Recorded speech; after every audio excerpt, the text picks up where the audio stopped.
ভাই এইদিকে আসুন তো। আপনি আমাকে ভ্যাকুয়াম ক্লিনার সম্পর্কে একটু আইডিয়া দেন।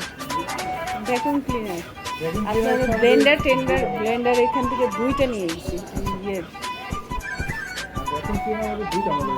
আমার আছে প্রতিদিন ধুলাবালি থেকে কীভাবে করা যায় বলুন তো। লিখেছি তো জাপানি ব্র্যান্ড।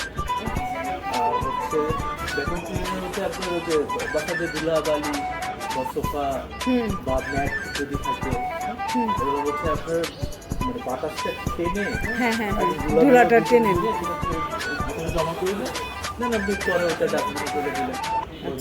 মূলত ওয়াশের কাজটা করে ওয়াশটা ক্লিনিং। এটাও সেম একই। এটা কেমন প্রাইস? এটা হিটাচি এটা 18,000 আর ওটা হচ্ছে 23,000 আর এটা 23,000।